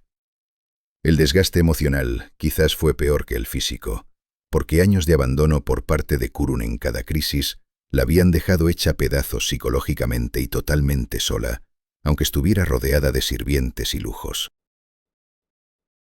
El 18 de julio de 1906, solo 2 años después de perder a su adorado padre, y apenas 1 año tras huir de la pesadilla india, el corazón exhausto de Mary al fin se rindió. Tenía solo 36 años y dejaba 3 hijas pequeñas que ahora tendrían que enfrentarse al mundo sin la madre que lo había dado todo por las fantasías políticas del padre. Mary falleció en los brazos de Curzon, en su residencia londinense, logrando por fin la paz que su matrimonio le había negado, mientras su cuerpo agotado simplemente dejaba de funcionar. La causa oficial de muerte fue insuficiencia cardíaca, pero todos sabían que la verdadera culpable eran los 11 años de casada con un hombre que trataba a su esposa como un accesorio político, en vez de un ser humano. Tras la muerte de Mary, Kersun entró en un duelo teatral, encargando una elaborada capilla conmemorativa gótica en Kedleston Hall, que probablemente costó más que las propiedades enteras de mucha gente. Contrató al famoso escultor Sir Bertram McKenna para hacer una efigie de mármol que capturara, en la medida que el mármol permitiera, el dolor de la muerte prematura de su esposa y convirtiera la escultura en un símbolo de la emoción más profunda. Kuhn afirmó después que creía que la muerte los reuniría, lo que era o un remordimiento sincero o la actuación de culpa más elaborada de la historia aristocrática británica. La ironía devastadora de la historia de Mary era que la inmensa fortuna de su familia, $20 millones que podrían haber comprado cualquier cosa del mundo, resultó totalmente inútil para adquirir lo único que ella necesitaba con urgencia: un marido que valorara su vida por encima de su carrera política. Mary Leiter Kerun había cumplido el sueño imposible de toda princesa dólar de la era dorada. Se había procurado un título aristocrático auténtico, un poder imperial inimaginable y un lugar en la historia. Pero el precio resultó ser su salud, su felicidad y, al final, su vida, demostrando que incluso en una época en que las herederas americanas podían comprar títulos europeos mediante matrimonios estratégicos, algunas transacciones exigían pago en sangre. Su muerte prematura a los 36 años queda como el cuento con moraleja definitivo sobre el coste humano de la ambición desbocada y la dura realidad de que incluso las mujeres más privilegiadas seguían siendo completamente vulnerables ante los hombres que decían amarlas. La heredera de Chicago, que había conquistado el Imperio Británico, terminó siendo conquistada por un sistema que veía a las esposas como activos políticos en lugar de seres humanos, dejando solo una tumba de mármol y 3 hijas sin madre, como prueba de que la riqueza sin sabiduría lleva a la tragedia. Mary Leiter Curtin demostró que el dinero podía comprar títulos aristocráticos, poder imperial y un lugar en la historia, pero no felicidad ni longevidad. Su muerte prematura a los 36 años sirve como el cuento con moraleja definitivo sobre el precio de casarse por estatus en vez de por amor. A pesar de gobernar sobre 400 millones de personas como virreina de la India, no pudo salvarse de un marido que la trataba como una inversión política. Detrás de cada fortuna de la era dorada hay una historia de ambición, riesgo y brillantez estratégica. Pero la herencia de Helena Zimmermann vino con un precio inesperado. La hizo irresistible para ese tipo de criminales aristocráticos que veían a las ricas herederas americanas como cuentas bancarias con piernas.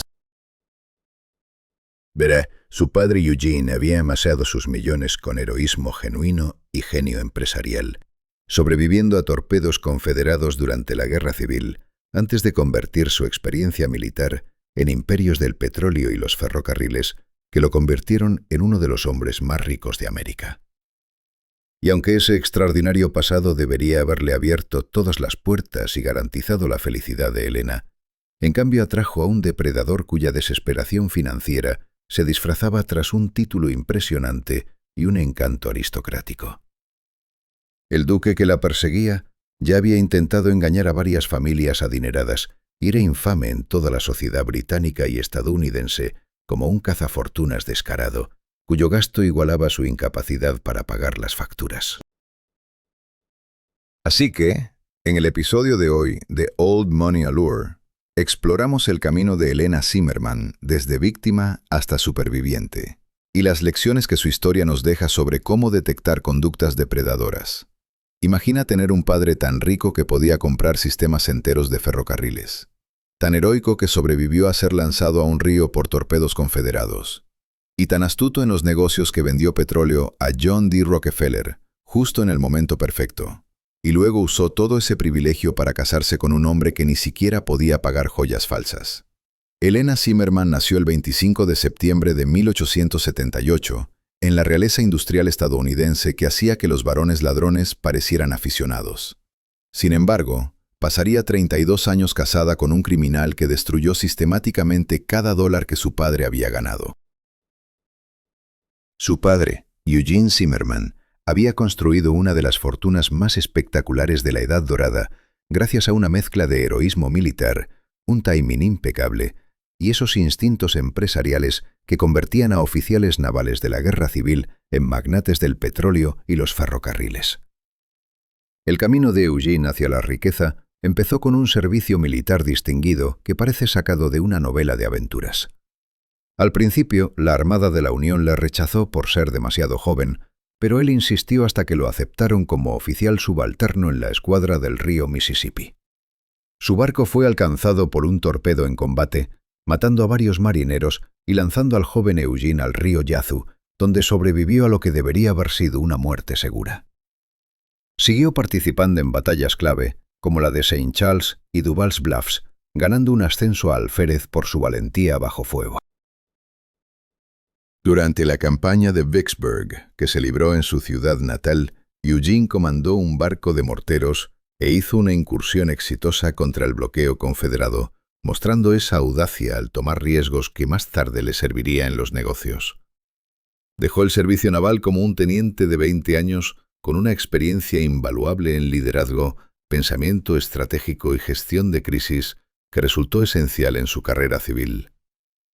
Tras la guerra, Eugene aplicó la misma visión estratégica que le había ayudado en combate, invirtiendo con sabiduría en propiedades petroleras en los primeros días de la industria del petróleo. Su timing fue absolutamente perfecto. Vendió sus extensas participaciones petroleras a la Standard Oil Company de John D. Rockefeller en 1874, recibiendo no solo dinero en efectivo, sino acciones valiosas y un asiento en el consejo. Esta operación lo colocó en el corazón de lo que se convertiría en una de las corporaciones más poderosas del mundo, dándole el capital para diversificarse en ferrocarriles. Construyó sistemáticamente un imperio ferroviario, convirtiéndose en presidente del ferrocarril de Cincinnati, Hamilton y Dayton, y acabando por controlar numerosas otras líneas en el Medio Oeste y el Sur. Para 1900, Eugene valía una estimación de $10 millones, equivalentes a unos 280 millones de hoy en día, lo que lo convertía en uno de los hombres más ricos de América. Pero la tragedia había golpeado a la familia Zimmerman pronto, cuando la madre de Elena, Marietta Evans Zimmerman, murió de peritonitis en 1882, cuando Elena tenía solo 4 años.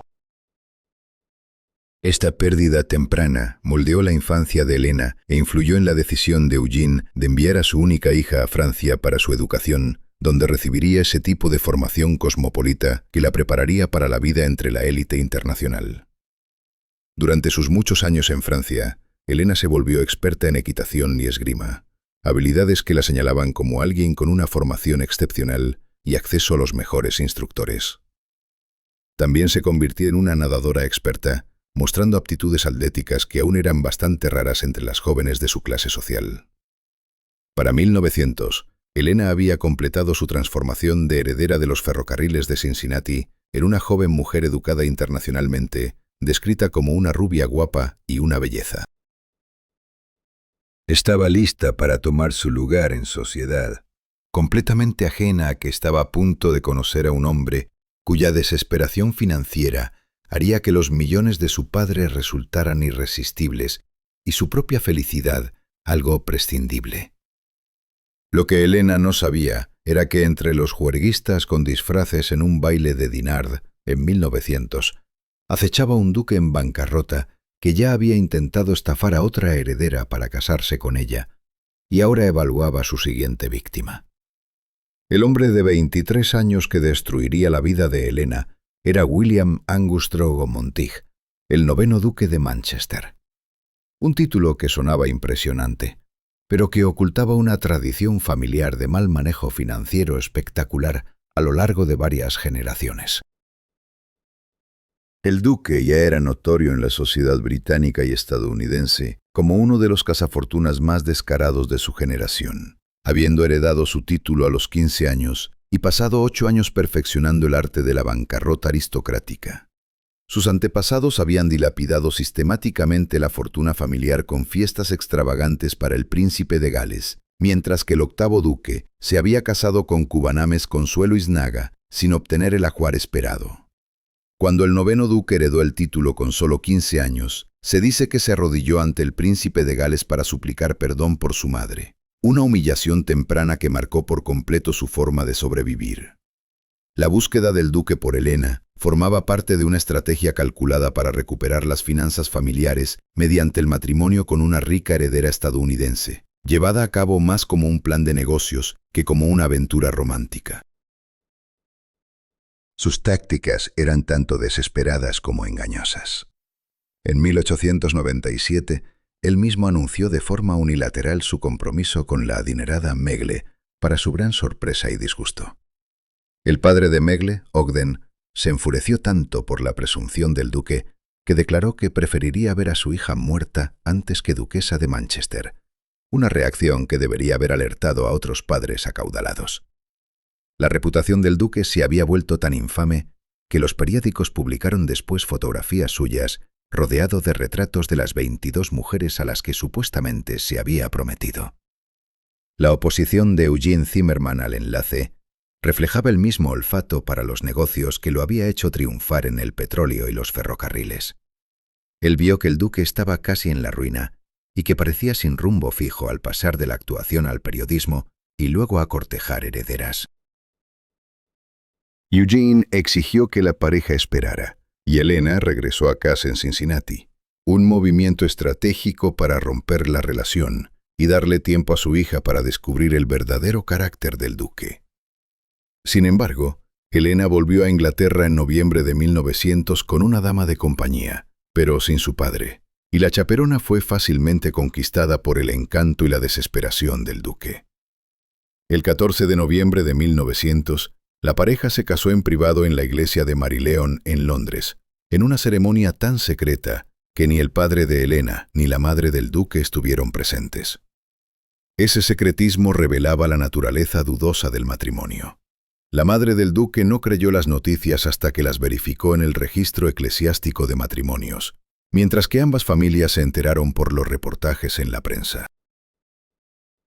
Casi de inmediato después de la boda, la imprudencia financiera del duque se hizo espectacularmente evidente de la manera más humillante posible. En diciembre de 1900, solo semanas tras la ceremonia, compró 3 collares de perlas falsas en la joyería Frederick & Company en Broadway, Nueva York, por $695 como regalo de bodas para su nueva esposa. Pero fiel a su naturaleza, no pagó por ellos, lo que desató un escándalo que simbolizaría todo su matrimonio. Menos de un año después, en 1901, Frederick & Co. demandó al duque por impago y el Evening Express cubrió la demanda con el titular «Joyas falsas demandan al duque de Manchester». Era especialmente humillante porque el duque no podía permitirse ni perlas auténticas ni, al parecer, las imitaciones, una metáfora perfecta para un matrimonio fundado en el engaño. Esas perlas falsas se convirtieron en el símbolo de todo lo que fallaba en su unión. Parecían valiosas, pero eran imitaciones sin valor. Igual que el duque, que se presentaba como un esposo digno, pero era en realidad un cazafortunas en bancarrota. Se fotografió a Helena luciendo perlas en varias ocasiones, pero nunca quedó claro si eran esos notorios collares de Frederick u otras piezas, lo que añadía misterio a las crecientes pruebas de la duplicidad de su marido. En cuestión de meses tras la boda, Helena descubriría que un hombre incapaz de pagar joyas falsas albergaba ambiciones financieras mucho más grandiosas y destructivas. El padre de Helena, Eugene, había organizado sabiamente la herencia de su hija mediante fideicomisos para evitar que el duque accediera directamente a toda la fortuna. Pero esa protección legal resultó insuficiente ante alguien resuelto a gastarse millones. A pesar de las salvaguardas, el duque agotó sistemáticamente los recursos de Helena, mientras Eugene seguía financiando su estilo de vida extravagante, incluyendo la compra del castillo de Kyle Moor en Irlanda como regalo de bodas en 1903. Las recepciones del duque en Kyle Moor eran legendarias y ruinosa en costos. Un fin de semana famoso en 1903 vio al duque y la duquesa de Connaught y su séquito cazar más de 1000 faisanes en una exhibición de exceso aristocrático que habría impresionado a Versalles. Para 1908, solo 5 años después de recibirlo como obsequio, el duque tuvo que vender sus propiedades irlandesas porque sus gastos se habían vuelto completamente insostenibles. Kylemore Castle se hipotecó durante la Primera Guerra Mundial para saldar deudas y acabó vendiéndose en los años 20, mientras que la sede ancestral de la familia, el castillo de Kimbolton, también sufrió la presión financiera por los derroches incontrolados del duque. En 1915 se declaró en bancarrota al duque, una humillación pública que reveló por completo la magnitud de su irresponsabilidad financiera y la mala gestión criminal de la riqueza de Helena. Sus gastos y deudas eran tan desmesurados que pasó gran parte de su vida en el extranjero, huyendo de los acreedores e intentando sonsacar dinero a conocidos adinerados mediante planes cada vez más desesperados.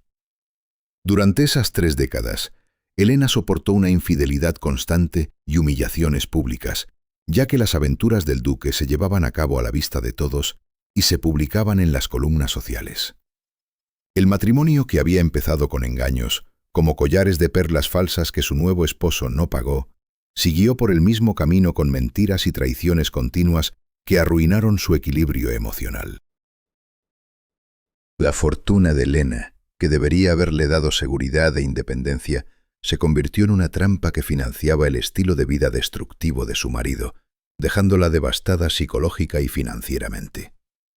La pareja tuvo 4 hijos juntos, lo que probablemente hizo que Helena dudara en marcharse a pesar de los evidentes problemas en su matrimonio y el comportamiento cada vez más errático del duque. La situación llegó a su punto álgido en 1935, cuando el duque fue condenado a 9 meses en la prisión de H.M. Prison, Wormwood Scrubs, por fraude, al haber hecho declaraciones falsas a un corredor de bienes para conseguir dinero en efectivo. Este encarcelamiento tuvo lugar solo 4 años después de su divorcio de Helena, lo que demuestra que su conducta delictiva probablemente había estado presente durante todo el matrimonio, convirtiéndola en una cómplice involuntaria de fraudes financieros. La condena penal del duque reveló la verdadera medida de su carácter. No era solo un aristócrata derrochador, sino un criminal auténtico que había estafado sistemáticamente a acreedores e instituciones financieras. Helena había aguantado más de 3 décadas de abuso financiero y emocional a manos de un hombre que se había casado con ella solo por su dinero, y luego había destruido sistemáticamente su riqueza y su felicidad. Para cuando se divorciaron en diciembre de 1931, el duque había dilapidado tanto su fortuna como la de ella, dejando a Helena arruinada económicamente tras 31 años de matrimonio con un delincuente. El divorcio se concedió por la infidelidad serial del duque y su gasto imprudente, aunque el lenguaje legal no capturaba ni de lejos toda la devastación que había causado en su vida. El duque se volvió a casar casi de inmediato tras el divorcio, desposando a la actriz de teatro Kathleen Dors el 17 de diciembre de 1931, lo que demostraba su falta de sentimientos genuinos hacia Helena y su interés principal en el beneficio económico. El rápido nuevo matrimonio del duque con una actriz de escenario confirmó que Helena había hecho bien en escapar por fin. Pero con 53 años, estaba a punto de conmocionar a la sociedad, demostrando que las segundas oportunidades podían llevar a una felicidad auténtica. Tras 31 años casada con un hombre que había destruido sistemáticamente su herencia, mientras mantenía affairs y acababa cumpliendo condena en prisión, Helena se liberó mediante el divorcio en diciembre de 1931. A los 53 años, podría haberse retirado de la sociedad para vivir discretamente con lo que quedara de la fortuna de su padre, pero había heredado la resiliencia de Eugene Zimmerman junto con su dinero. En 1937, con 59 años, Helena se casó con Arthur George Keith Falconer, el 10º conde de Kintore, en una ceremonia que representaba todo lo que su primer matrimonio no había sido: afecto genuino, respeto mutuo y un carácter honorable. El conde de Kintore se describía como educado en Eton y oficial militar de carrera que había servido con distinción en la Guerra de los Boers y en la Primera Guerra Mundial, un hombre con un historial de servicio honorable en lugar de un expediente delictivo. A diferencia de su primer esposo, que se había casado con ella solo por interés económico, el conde de Kintore no era un cazafortunas, sino un noble escocés respetable con sus propias propiedades ancestrales y una pensión militar. La boda tuvo lugar en Edimburgo, Escocia, el 23 de noviembre de 1937, marcando el inicio de lo que resultaría ser un matrimonio verdaderamente feliz, basado en la compañía y el afecto mutuo. Helena cambió sus 3 casas de campo de su desastroso primer matrimonio por la sede ancestral de su segundo esposo en el norte de Escocia, Keith Hall, donde pasaría los años más felices de su vida. Como condesa de Kintore, Helena experimentó por fin el tipo de matrimonio que debería haber tenido desde el principio. Uno fundado en el amor y el respeto, en lugar de la explotación financiera y el comportamiento criminal. El contraste entre sus 2 matrimonios no podía ser más claro. Su primer esposo había sido un cazafortunas en bancarrota que ni siquiera podía pagar perlas falsas y terminó en prisión, mientras que el segundo era un oficial militar honorable que le ofrecía una compañía auténtica. Helena vivió en Keith Hall durante 34 años, mucho más que los 31 años de pesadilla con el duque de Manchester, demostrando que nunca es demasiado tarde para encontrar la felicidad tras décadas de abuso y explotación. Murió el 15 de diciembre de 1971 en Keith Hall, en Inverurie, Escocia, a la notable edad de 93 años, habiendo vivido 40 años más tras escapar por fin de su primer matrimonio. Su longevidad sugiere que la libertad de la influencia tóxica del duque le permitió florecer física y emocionalmente de formas que habían sido imposibles durante su matrimonio. La historia de Helena funciona como una advertencia sobre los riesgos de casarse por estatus social en lugar de por el carácter de la persona, y al mismo tiempo como un ejemplo inspirador de resistencia y redención. Esos falsos pearls que el duque no pudo pagar en 1901 se convirtieron en la metáfora perfecta de todo su matrimonio. Parecían valiosos, pero en realidad no lo eran en absoluto, igual que el propio duque. La transformación de Helena Zimmerman, de víctima a superviviente, muestra que, incluso después de décadas de abuso financiero y emocional, es posible reconstruir una vida y hallar una felicidad auténtica. La princesa de los ferrocarriles, que había sido arruinada sistemáticamente por un duque delincuente, acabó encontrando paz y satisfacción en las tierras altas de Escocia, demostrando que el carácter importa más que los títulos y que el amor genuino vale más que pearls falsos. El heroísmo de su padre, Eugene, durante la Guerra Civil, había construido la fortuna que atrajo la atención depredadora del duque. Pero el coraje de Helena, al abandonarlo por fin, reveló que había heredado su fuerza junto con su riqueza. La mujer que había soportado 32 años de explotación por parte de un hombre incapaz de pagar joyería de fantasía, pasó sus últimas décadas en la felicidad que siempre había sido su derecho de nacimiento, rodeada de afecto verdadero en vez de promesas falsas. Las negociaciones prenupciales suelen implicar abogados, testigos y contratos redactados con sumo cuidado. Alice Thor descubrió que algunas se resuelven con 5.000 espectadores mirando y una novia atrapada en seda y desesperación.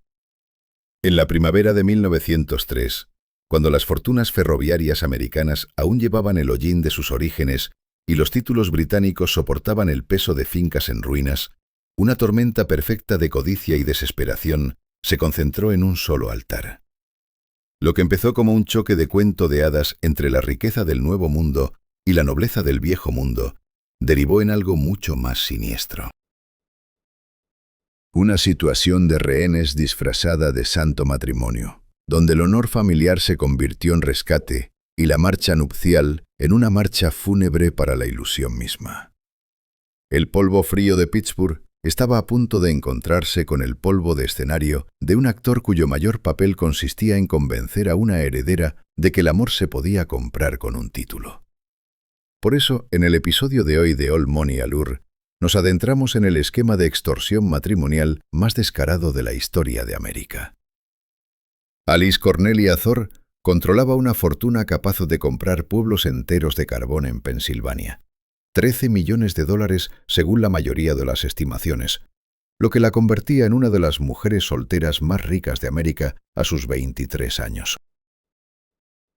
Su padre, William Thor Sr., había conquistado ferrocarriles y yacimientos de carbón con la misma eficiencia implacable, dejando a sus hijos ahogándose en más dinero del que podrían gastar en 10 vidas.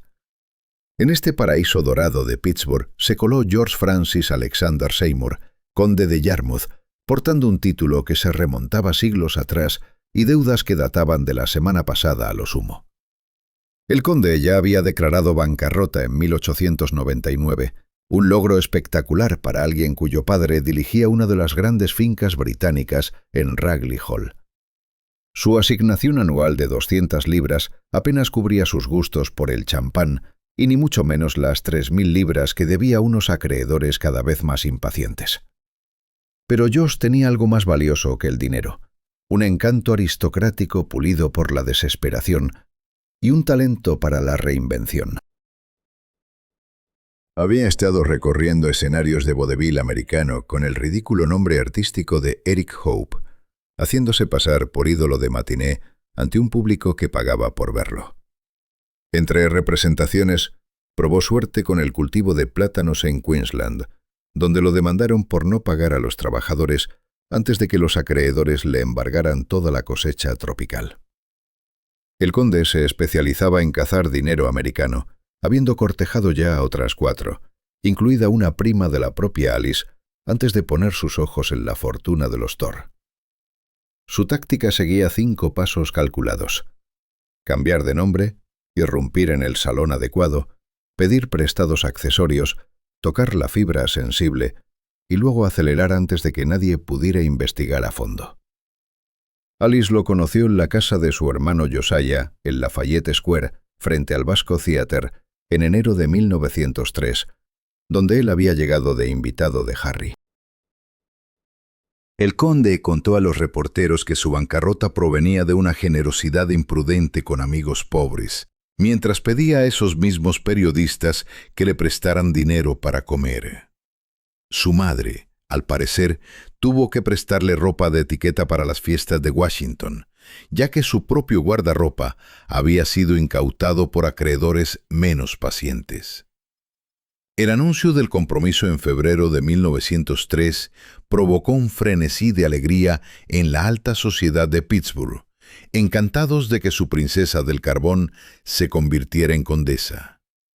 Mary Sibeth Thor, la formidable madre de Alice, organizó los preparativos de la boda con precisión militar para el 27 de abril en la iglesia episcopal de Calvary.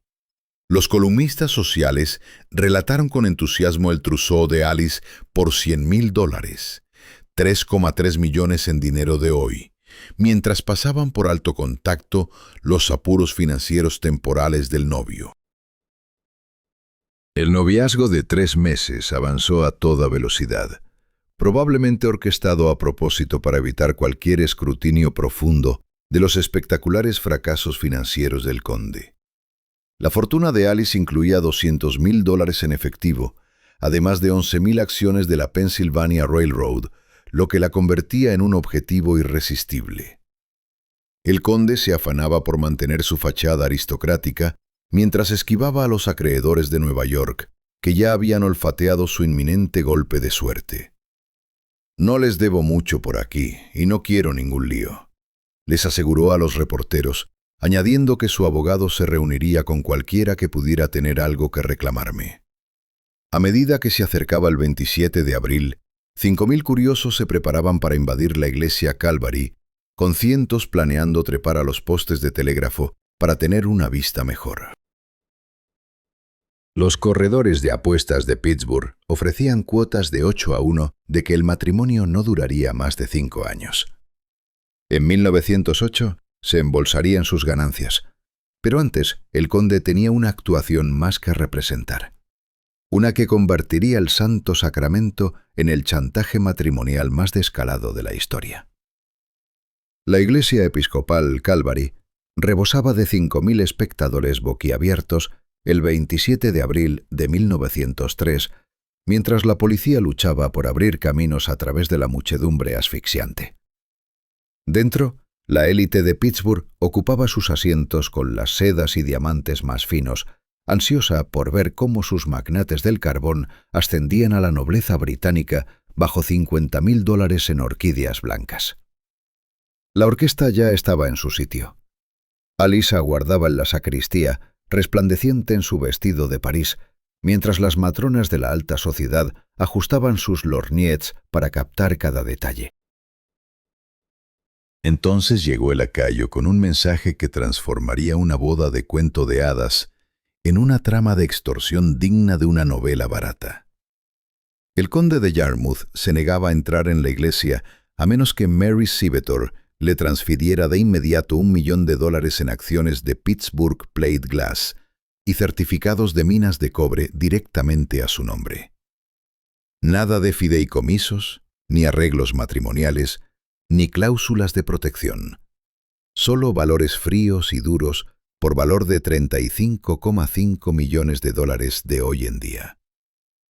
El ultimátum estalló en la sacristía como uno de los altos hornos de Andrew Carnegie, dejando a Alice paralizada en su atuendo nupcial, mientras su madre se enfrentaba al chantaje aristocrático. Afuera, la turba inquieta intuyó la catástrofe, trepando más alto por los postes de telégrafo y apretujándose contra las puertas de la iglesia a medida que los minutos pasaban sin que empezara el cortejo. El novio esperaba con suprema confianza en su carruaje, calculando que los Thor cederían antes que afrontar el apocalipsis social de una boda cancelada. Harry Thor, que actuaba como padrino, declararía después que, de haber sabido del chantaje, habrían echado al conde escaleras abajo en vez de dejarlo acercarse al altar. Pero Harry permanecía ajeno en el interior mientras los abogados se reunían con la señora Thor, que al final firmó furiosa los papeles que, según calculan los historiadores financieros, supusieron el mayor traspaso de riqueza en un solo día por parte de una mujer estadounidense privada antes de 1914. Solo entonces, George Francis Alexander Seymour, conde de Yarmouth, se dignó a entrar en la iglesia y reclamar a su novia comprada. El lector lo registraría como la congregación más desordenada vista hasta la fecha en los libros parroquiales. Aunque si se refería a la muchedumbre o al escándalo apenas reprimido quedaba diplomáticamente en el aire, Alice pronunció sus votos con una voz que los testigos describieron como débil, el primer indicio de que su matrimonio de $1 millón tal vez no valiera su precio. La ceremonia terminó con escoltas policiales abriéndose paso entre la multitud, mientras los recién casados huían hacia su carruaje en medio de una lluvia de arroz y especulaciones. «No espero problemas con los acreedores, porque mi abogado está aquí», les dijo el conde con aire despreocupado a los reporteros antes de embarcarse en el St. Paul rumbo a Inglaterra. Transformó el santo sacramento del matrimonio en una negociación de rehenes, apuntando a la reputación familiar de los Thor para exigir un rescate de rey. Los columnistas sociales se esforzaban por describir la boda sin aludir al elefante de $1 millón en la habitación, centrándose en los vestidos de las damas de honor y los arreglos florales. Pero los rumores se propagaban más rápido que los cables del telégrafo sobre el novio que exigía pago a las puertas de la iglesia, como un varón ladrón medieval. La nueva condesa de Yarmouth zarpaba hacia Inglaterra, cargando con más que su ajuar. Llevaba el dudoso honor de ser la novia más cara de la historia estadounidense. Pero mientras su barco cruzaba el Atlántico, Alice seguía felizmente ignorante de la anterior carrera teatral de su marido, esa que había ocultado con tanto cuidado durante su cortejo relámpago, y que habría escandalizado incluso a las matronas mundanas de la sociedad de Pittsburgh, explicando por qué su matrimonio quedaría tan vacío como su hacienda en bancarrota. Los sirvientes de Ragley Hall susurraban que las sábanas de la suite nupcial permanecieron impecables, lino virgen para una condesa virgen cuyo esposo tenía intereses muy distintos antes de sus días de quiebra y cacería de novias. George había conquistado los escenarios coloniales como Mademoiselle Rose, girando en la danza serpentina patentada de Loie Fuller, envuelta en 200 yardas de seda. Los críticos de Brisbane lo proclamaron el espectáculo teatral más extraordinario que se había visto jamás en el hemisferio sur, mientras que el público de Hobart se quedaba boquiabierto ante sus alas de mariposa. Los trajes de drag del conde viajaban en un baúl monogramado de Louis Vuitton con las iniciales GFAS, acompañados de pelucas, corsés y maquillaje teatral. Más equipaje que todas las pertenencias de su flamante esposa. Fuller mencionó más tarde al conde en su histórica demanda de 1892 por derechos de autor sobre la coreografía, convirtiéndolo sin querer en un caso de prueba para la ley de la danza en Estados Unidos. En Ragley, Alice libraba sus propias batallas, declarando que la cocina inglesa solo servía para perros y haciendo importar cajones de pepinillos Heinz y barras Hershey a Warwickshire. El conde financiaba sus aficiones estéticas con el dinero de Thor, pero limitaba a su esposa a una asignación doméstica que se acabaría si el matrimonio se anulaba. Se había enfurecido al descubrir que la fortuna seguía en su mayor parte en fideicomisos americanos, accesibles solo mediante pagos mensuales estrictamente controlados, en lugar del saqueo total que había imaginado. En cuestión de meses, los informes sobre el maltrato del conde llegaron a Mary Siebert Thor en Pittsburgh, aunque los periódicos se abstuvieron de detallar sus faltas exactas. Mientras tanto, el hermano de Alice, Harry, protagonizó su propio escándalo espectacular en 1906, cuando disparó al arquitecto Stanford White en el Madison Square Garden. El asesinato surgió de la relación depredadora de White con la esposa de Harry, Evelyn Nesbit, la famosa modelo conocida como la chica del columpio de terciopelo. El juicio del siglo de Harry sacó a la luz el submundo decadente de la sociedad neoyorquina, mientras su hermana sufría su propia humillación privada en Inglaterra. Declarado no culpable por insania, Harry ingresó en el asilo Mater One, en tanto Alice presionaba en secreto a Consuelo Vanderbilt, duquesa de Marlborough, para que apoyara visitas de reforma penitenciaria en su nombre. Los escándalos de la familia Thor se acumulaban unos sobre otros. Un arquitecto asesinado, un hermano loco y una condesa atrapada en un matrimonio no consumado con un conde travestido. Para 1907, Alice había aguantado suficiente y solicitó la anulación alegando incapacidad permanente y falta de consumación del matrimonio. La petición exigía que 2 médicos designados por el tribunal examinaran a ambas partes. Una investigación médica que prometía desvelar por qué esas sábanas seguían impecables. La sociedad británica se escandalizó ante la posibilidad de que tales detalles íntimos salieran a la luz pública, en lo que se anunciaba como el juicio de anulación más sensacional de la memoria. El conde presentó una contrademanda exigiendo 5.000 libras anuales del fideicomiso de Alice. Una pretensión tan descarada que el juez supuestamente se rió y la desestimó. Había extorsionado 1 millón en el altar, tratado su fortuna como un fondo personal para sus caprichos estéticos y ahora pedía compensación por el privilegio de dejarla intacta. Agosto de 1908 traería el juicio que despojaba de las últimas apariencias de su cuento de hadas de la Edad Dorada. 2 médicos testificarían, se expondrían los registros financieros y la verdadera naturaleza de la incapacidad permanente del conde conmocionaría incluso a los observadores más cínicos de la sociedad. La chica de Pittsburgh, que había querido un título, aprendería por fin el precio completo de sus ambiciones aristocráticas y descubriría si los millones americanos podían comprarle la libertad de la nobleza británica. Agosto de 1908 trajo la liberación cuando los tribunales británicos concedieron la anulación de Alice, declarando el matrimonio nulo y devolviéndole hasta el último penique de sus valores extorsionados, que la apreciación de la guerra había elevado a $1,4 millones. El testimonio médico confirmó la incapacidad permanente del conde, mientras 2 registros financieros revelaban sus intentos de desviar su fortuna hacia trajes teatrales y deudas de juego. Alice recuperó de inmediato su apellido de soltera y zarpó hacia América, dejando al conde con los costos judiciales y la distinción de haber perpetrado el caso de fraude matrimonial más caro de la historia. Se instaló en Lenox, Massachusetts, transformándose de princesa de Pittsburgh en horticultora pionera, plantando cedros del Líbano que aún dan sombra a la Church Street de Woods Hole. En Washington, compró la casa en 1801, F Street Northwest, instalando el primer invernáculo residencial con control climático en la costa este, con vidrio retráctil diseñado por Gilles de Sibor.